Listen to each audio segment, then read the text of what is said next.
आप इस वक्त हरिद्वार कुंभ में एक बहुत ही अद्भुत संत परम तपोनिष्ठ अवाहन अखाड़े के महाराज श्री हैं, तो उनके मुख से ही उनका परिचय। और 50 वर्ष से अखंड फलाहार पर हैं और इनके चेहरे पर वह दिव्य सत्ता और दिव्य शक्ति, जो सतोगुणी ऊर्जा होती है, जो प्रकृति त्रिगुणी है, तो उसका प्रमाण जो महाविज्ञान आप देख सकते हैं कि 50 वर्ष से अखंड रूप से फलाहार पर हैं और कितना चेहरा दीप्यमान है, आंखों में कितना तेज है इस शरीर की ये अवस्था में भी। तो आइए महाराज श्री का दर्शन करते हैं और इनके आशीर्वचन लेते हैं और इनके आध्यात्मिक संदेश जानते हैं। जरा अपनी जीवन यात्रा के बारे में महाराज जी बताएं, कैसे बचपन में आपको प्रेरणा मिली संन्यास मार्ग की तरफ जाने की।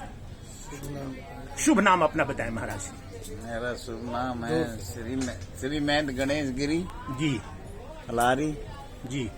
और फलार जो है शरीर के लिए एक सूक्ष्म आहार होता है जी जी। ध्यान समाधि के लिए बहुत श्रेष्ठ रहता है जी जी हैं जी जी। इसलिए फलार हम इसको 40-50 साल से करते हैं जी और देश काल भ्रमण करते हैं जी जी। और समय समय पे हमारे जो तीर्थ हैं वहाँ जाते हैं जी सेवकों में कुछ मार्गदर्शन उनको सिखाते भी हैं जी जी और बताते भी हैं। जी जी फलाहार जो है एक अल्पाहार की गिनती में है जी। सूक्ष्म आहार जी जी जो शरीर का कोई भी जल्दी कोई चीज हावी नहीं हो सकती है। जी जी आप कोई भी साधना करेंगे तो बहुत जल्दी शीघ्र में साधना आप कर पाएंगे जी। इसलिए इस तत्व पर जरा और स्पष्ट करेंगे कि जो कोई अन्न आहार करता है और फलाहार करता है तो उसकी जो आध्यात्मिक यात्रा है क्यों तीव्र हो जाती है। अन्नहारी का थोड़ा सा फर्क पड़ जाता है आहार व्यवहार में। जी क्यों कभी कभी ऐसा हो जाता है तामसी आहार खाने में आ जाता है जी। तो उससे बुद्धि का थोड़ा संचालक डगमगा जाता है, करना क्या है कर कुछ देता है। जी इसलिए अनहारी भी हो जी तो वो भी फलाहार के समान कर सकता है। जी जी सूक्ष्म रोटियां का सेवन करें, जी। मुलायम रोटियां हों, पतली हों, वो भी आपको एक फलाहार की ही तरह आपको थोड़ा रहते देगी। लेकिन फिर भी अन्न में नशा विशेष होता है। कलयुग में अन्न में प्राण होते हैं। जी जी। इसलिए आदमी को थोड़ा आलस का विकार का ये होने लगता है। फलाहार में थोड़ा करने से इतना विकार नहीं पैदा होगा जी। अथवा सही फलाहार है और सही उसके चरित्र अच्छे हैं, अपना ध्यान समाधि मुद्रा करता है तो उसके लिए बहुत ही श्रेष्ठ है। जी जी।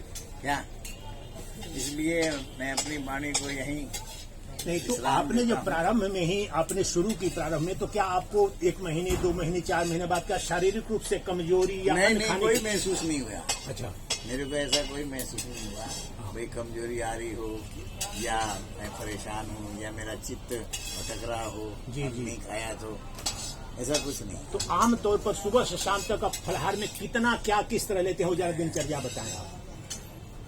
फलाहार में तो फल भी ले लेते हैं जी। 24 घंटे में एक टाइम लेते हैं। अच्छा, एक ही बात।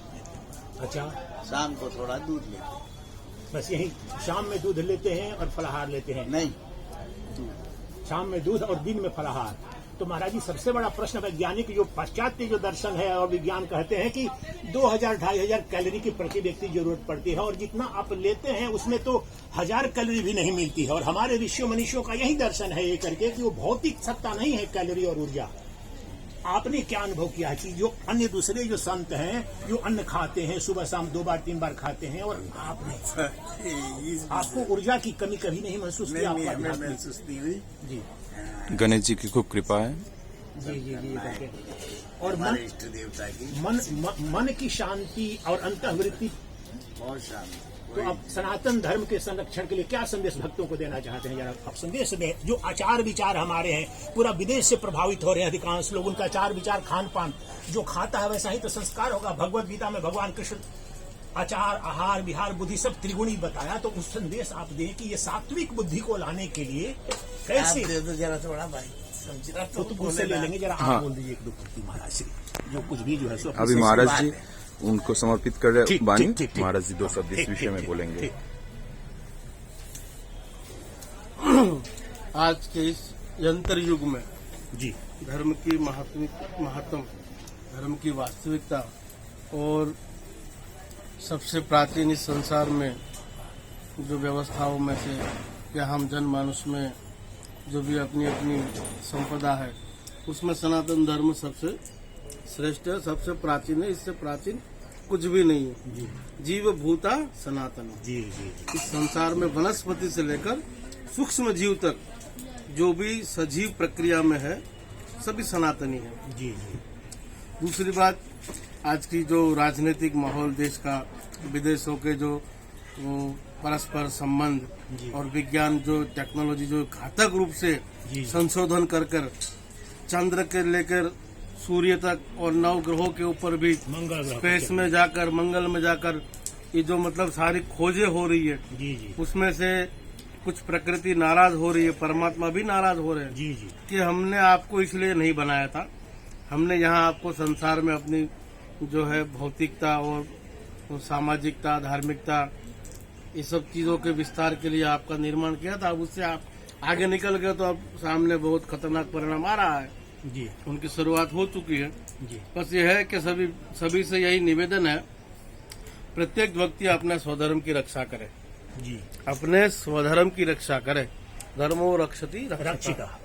और स्वधर्म है क्या जरा इसको स्वधर्म बताइए। ये है, स्वधर्म जाने अपना, जहाँ जिस जो हमारी वर्णा व्यवस्था में जिस वर्ण में जिस जाति में आपका जन्म हुआ है, जी जी उनके अपने जो कुछ आयाम नियम होते हैं, जी जी उसमें सबसे पहले क्या कहते हैं, मातृदेवो भव, पितृदेवो भव, आचार्य देवो भव, अतिथि देवो भव। क्या जी तो ये जो प्राथमिक जो संस्कार है, जी जी उसी का ही आप जो है ना अनुकरण करके अपने जीवन को उतार ले, उसी के मुताबिक अपने जीवन जीने की व्यवस्था को आप सब अपनाए। जी जी हमारे यहाँ 4 मूल मंत्र है। जी धर्म की जय हो, अधर्म का नाश हो, प्राणियों में सद्भावना हो, जी। विश्व का कल्याण हो। जी ये ऐसे स्टेप है जो 1 बाय 1 एक दूसरे के अंदर आ ही जाते हैं। ठीक। यहाँ हम यही कहते हैं कि भाई केवल और केवल धर्म की जय हो। जी इसमें हम किसी संप्रदाय, किसी अन्य धर्म की, विधर्म की, जी जी जहाँ धर्म हो रहा, धार्मिक कार्य हो रहा है, सात्विक प्रोग्राम हो रहे हैं, किसी भी धर्म के हो, जी। उनकी जय होनी चाहिए। अधर्म का नाश हो। दुनिया में कितने भी धर्म है, जहाँ पाप, दुराचार, कुकर्म, जी उनका जो है नाश होना चाहिए। जी जी किसी भी धर्म में हो। जी प्राणियों में सद्भावना हो। जी यहाँ मनुष्य लोक में जितने भी प्राणी है, जी जी उसमें परस्पर सद्भावना हो, एक दूसरे के प्रति सुख शांति से जो है अपना जिए, आगे बढ़े, जी जी अपना वंश वृद्धि करे, धंधा कारोबार बिजनेस फैलाए, जी जी परस्पर एक दूसरे के काम आए जी और विश्व का कल्याण हो। सारे 193 देश है दुनिया में, जी जी सभी को जो है ना कल्याण की तरफ ले जाए, सभी का अच्छा हो, सब स्वस्थ रहे और सभी की अपनी गरिमा सब बनाए रखे और अपने अपने स्वधर्म का सब पालन करे। यही संदेश है। ये ओम नमो नारायण। महाराज श्री ने इतना उद्दाम